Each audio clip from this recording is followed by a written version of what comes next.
Hi guys, how are you all today morning? Good morning. Today is 14th November 2023. My name is TSV Raghavan and I live in Chennai, Tamil Nadu, India. This is my spiritual vlog on YouTube. HARDAN, HARDAN, HARDAN, Haribol, TRSV, Nectar, NECTAR, Nectar. In this particular vlog, in all my previous videos, we have been discussing about the knowledge and information that we have gleaned through the study of spiritual books, scriptures, contemplation on the material universe, and meditation on the spiritual universe.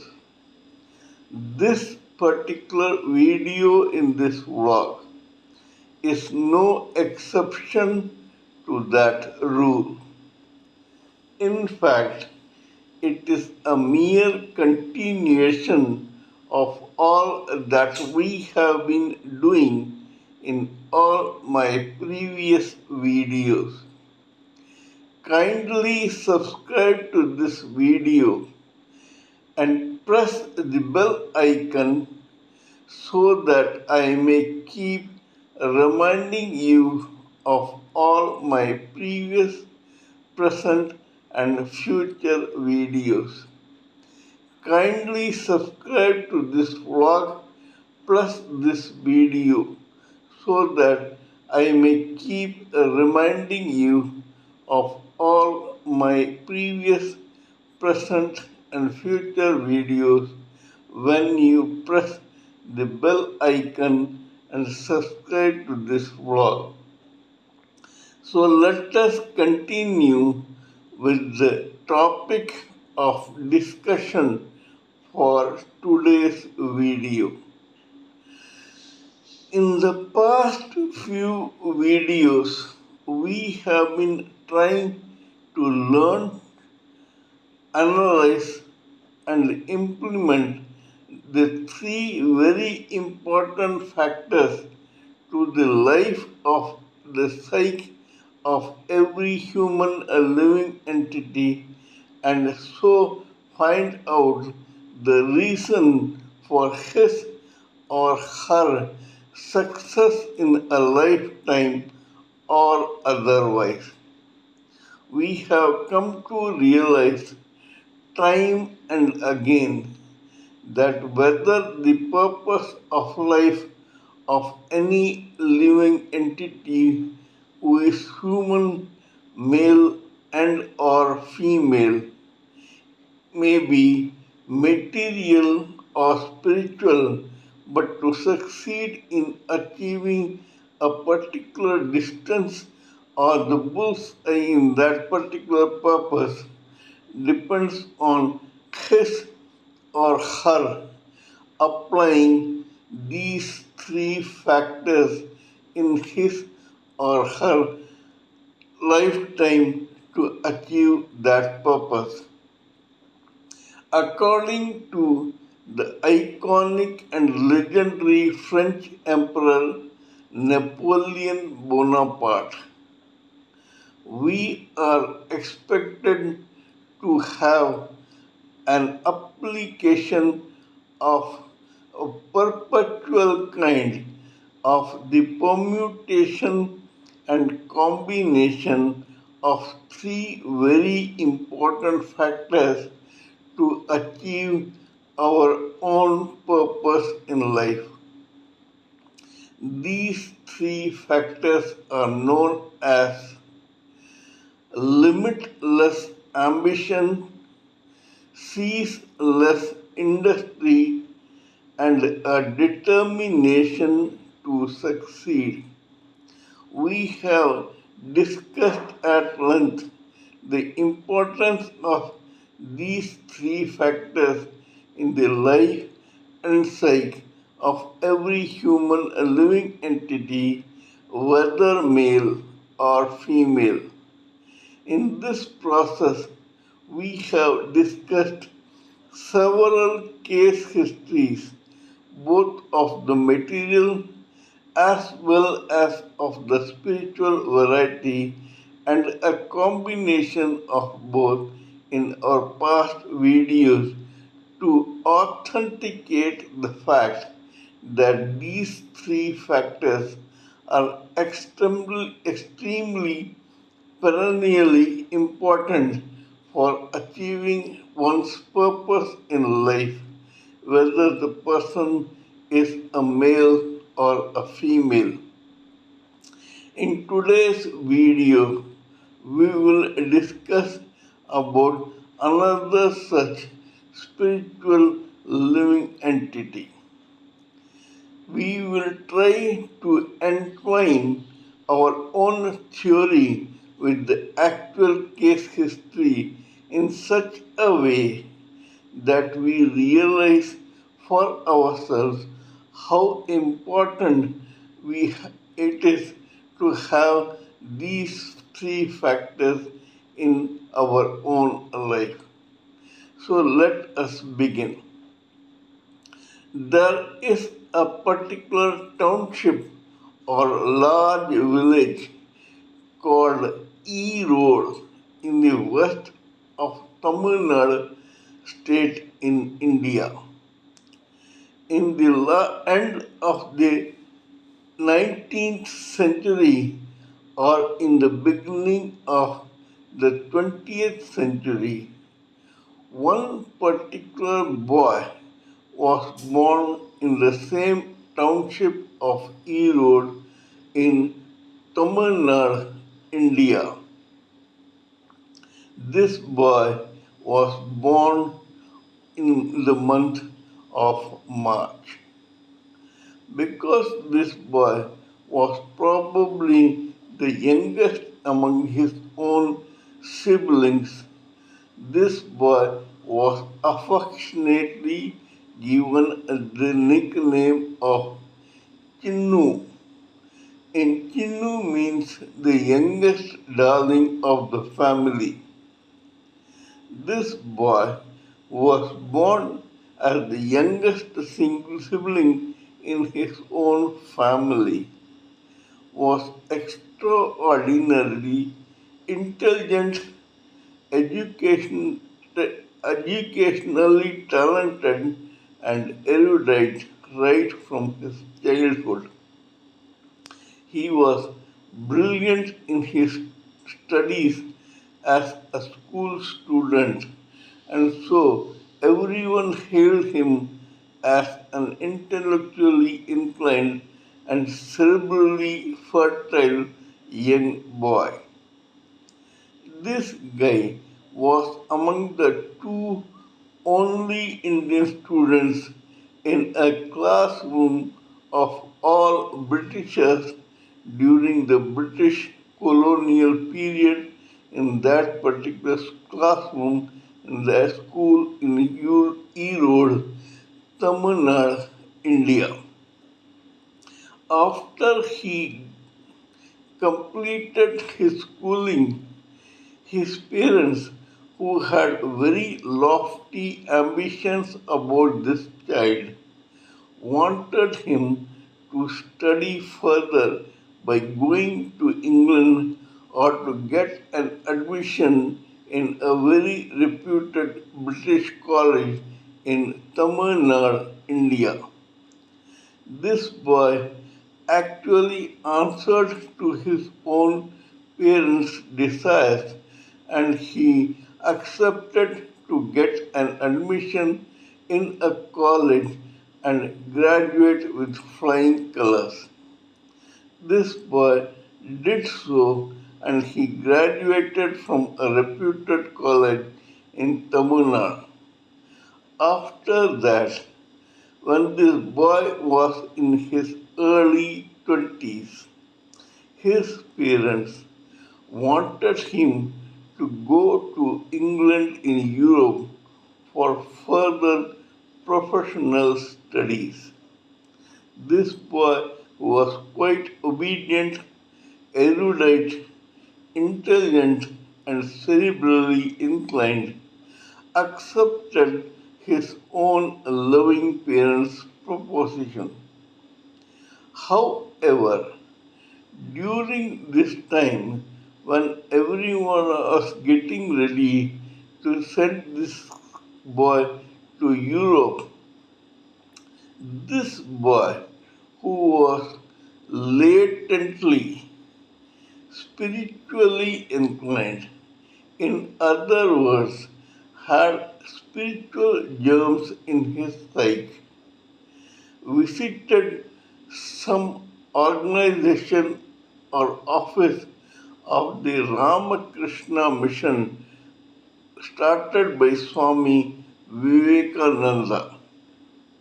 It is a spiritual Hindu mission which is propagating Hindu intellectualism all over the country and abroad.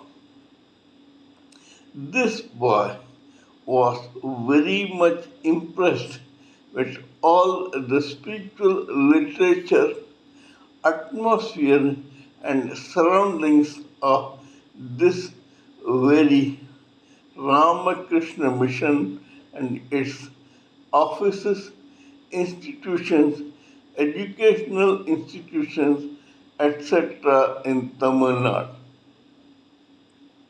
This boy, who was poised to get future further studies abroad, suddenly upped and left for the headquarters of Ramakrishna Mission in a place called Belur in West Bengal. Here we will take a detour. The first factor that I mentioned when a person wants to complete his or her purpose in life is limitless ambition. Actually, this particular term is more suitable for materialistic ambition. However, for a boy whose destiny and prarabdha karma turned him towards spiritualism has to grudgingly accept that this was probably his own dream to become a monk, which was crystallized in this particular lifetime. That is precisely the reason why such an intelligent and cerebrally inclined erudite scholar decided to go completely spiritual and to immerse himself into spiritual literature. This boy went to Belur Mutt in Bengal and became a disciple of one spiritual guru in Belur Mutt who was none other than one of the closest disciples of Ramakrishna Paramahamsa. Ramakrishna Paramahamsa's disciple who became this boy's spiritual guru was very much impressed by this boy's dedication, devotion, erudition, and spiritual faculty, which could be channelized into spiritualism very well. This boy had more and more become focused towards his own spiritual achievement as an erudite and intelligent young man. His spiritual guru now gave him another name when he was born again as a spiritual monk. The name that he gave this young boy was Swami Chidbhavananda. There is one very important fact in this particular case history. This boy was not only a spiritual monk and a spiritually guided person, but he was also a blood relative and uncle of another very great intellectual in the Indian political scenario called Dr. C. Subramanian. Dr. C. Subramanian made his mark as a politician, an MLA, a member of parliament, a minister, and he was one of the founders of what is known as the Green Revolution, visualized by none other than Prime Minister Pandit Jawaharlal Nehru, whose birthday falls today. Pandit Jawaharlal Nehru was born on 14th November 1889.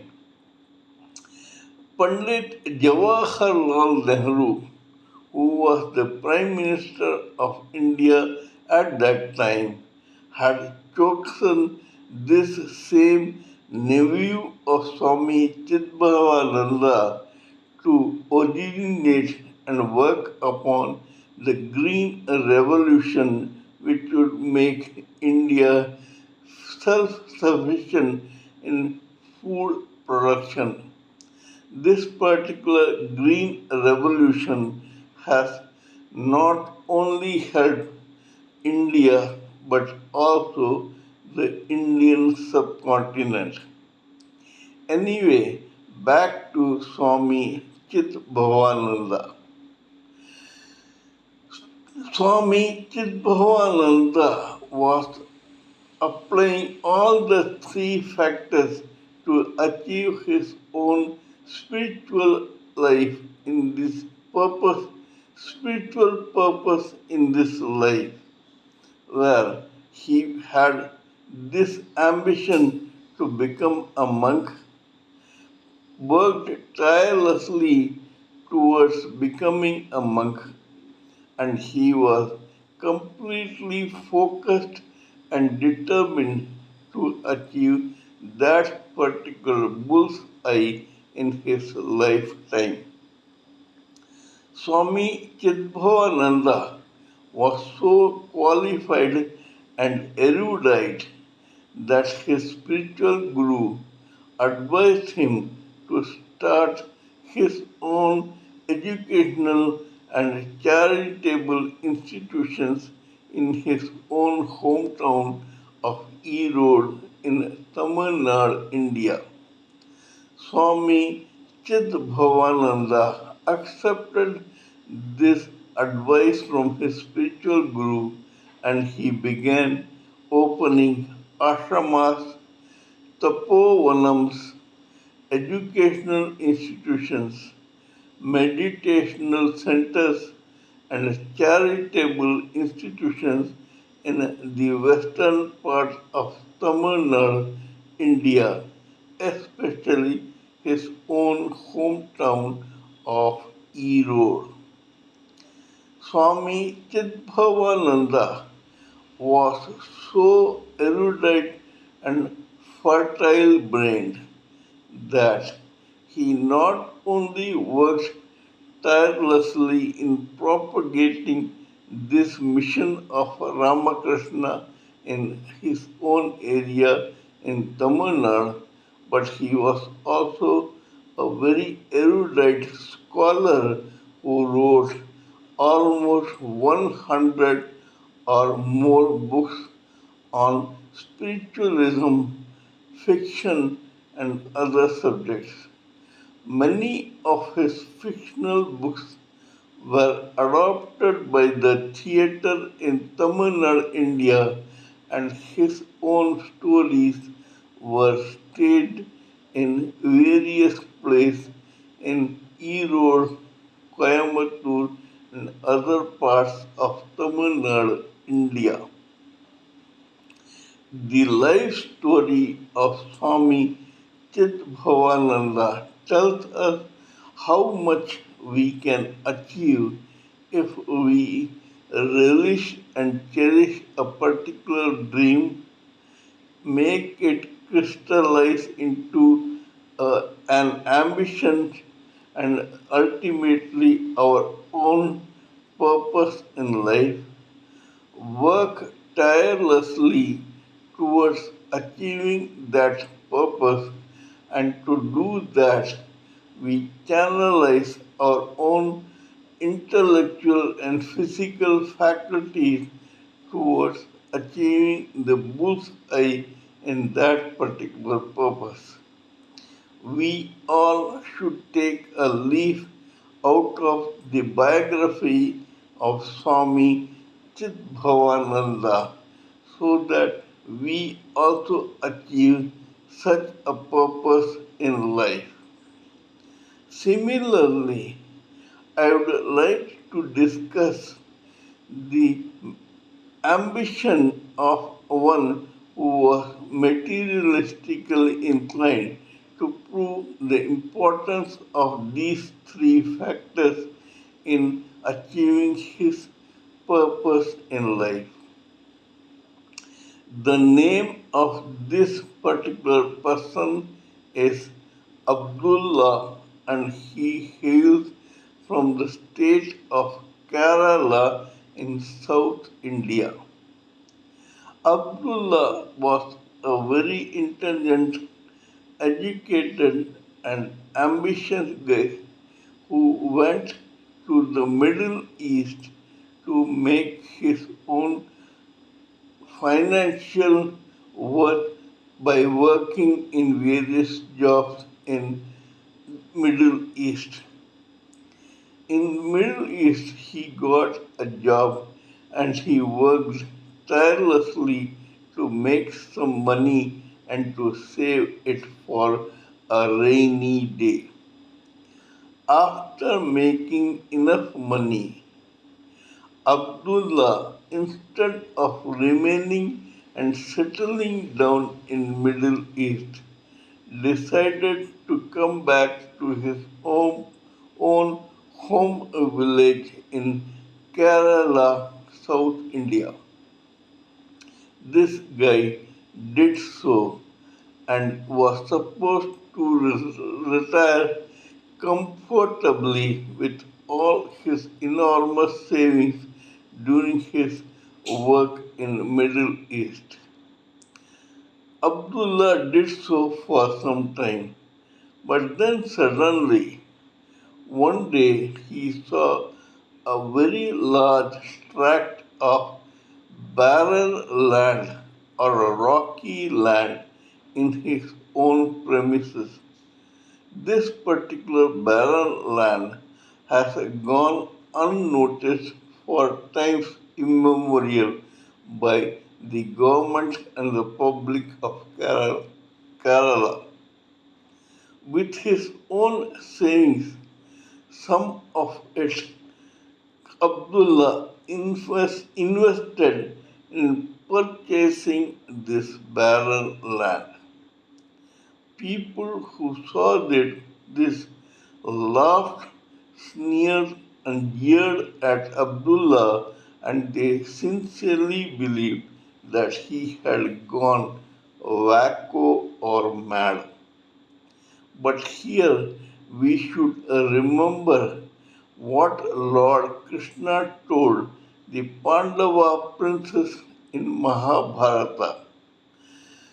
When the Pandava princes got one very huge tract of barren land, Lord Krishna told his cousins, the Pandava princes, consider this barren land as your karma bhumi or the place of hard work. Work hard on this karma bhumi in such a way that you improve it to the envy of your own cousins, the Kaurava princes.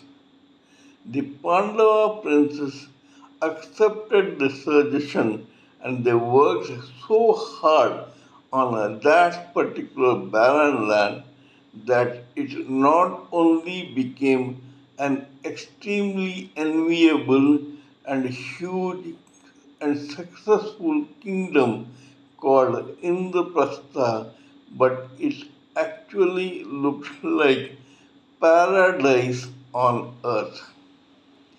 Abdullah is a Muslim. Probably he had not heard about this particular advice from Lord Krishna, the Supreme Personality of Godhead, to the Pandava princess. Nevertheless, he took this suggestion indirectly and he began working on that barren land. Here we should take a detour. When Lord Krishna told the Pandava princes that this barren land is your karma bhumi, he was indirectly suggesting to every human living entity that your own life in this material world begins as a barren land. You have to strive and work very hard to make this barren land as a paradise on earth. Very great scientist and an iconic legend, Dr. Abdul Kalam Azad of India has once said, it is not a crime to be born poor, but it is certainly a crime to die poor. Poverty does not necessarily mean financial.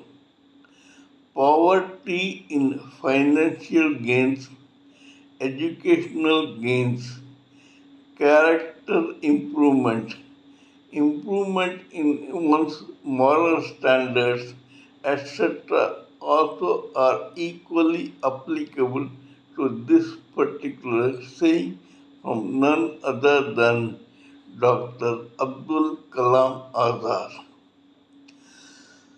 Abdullah was born when he purchased that barren land. In other words, he was born again when he purchased that particular barren land. Abdullah dutifully started working on that particular barren land where nothing grew except for some weeds and shrubs. As mentioned before, everyone in his surrounding sneered and jeered at him, thinking that Abdullah was wasting his time. But this man, every day, day after day, dutifully tried to irrigate this barren land with his own hard work and labor. He never opened his mouth when he was criticized by the society for his futile act. Nevertheless, soon after observing him, several young men in the society decided to join Abdullah in his own mission to irrigate this barren land. Both of them worked on this for 8 long years. Nothing happened for 8 long years. And then suddenly it happened. One day everyone observed that small plants had begun sprouting in various distances in the same tract of barren land which had been dutifully irrigated by Abdullah and his own friends and associates who had followed him in this particular exercise. Soon these plants, who were dutifully irrigated even now by the same people, grew into plants, then creepers, then trees, and before the astonished eyes of all the detractors in the society of Abdullah, this same barren tract of land turned into a garden of sorts. People had till now been thinking that nothing will go in this desert like tract of land, but now it had turned into a garden thanks to the limitless ambition of Abdullah, his ceaseless industry of irrigating this land, and his determination to convert it into something useful for the society.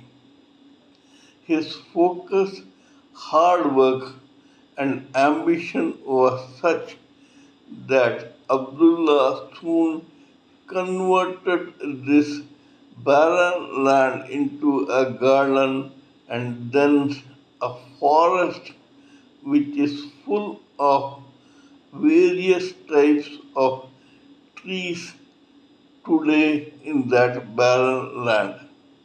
So much so that the government was so impressed with Abdullah that it made this land a personal property of Abdullah and invited him to increase his own ambition and his vision to other barren tracts of land in Kerala in such a way that today Abdullah is hailed as a person who can do magic on barren desert like tracts of land in Kerala.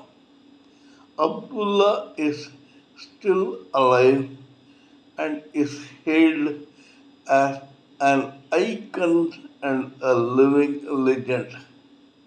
In today's video, we discussed about two very great men who had different ambitions or aims.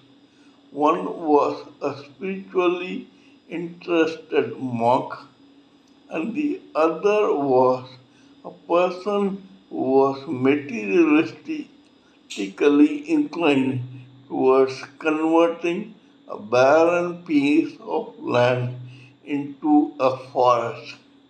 Both succeeded because they emulated the three important factors: limitless ambition, ceaseless industry, and a determination to succeed in achieving their individual purposes in life. We must unabashedly take a leaf out of the biographies of these two great men to improve upon our own lifetime and to hope that one day or the other we will also achieve our own purpose in our lifetime in this material world.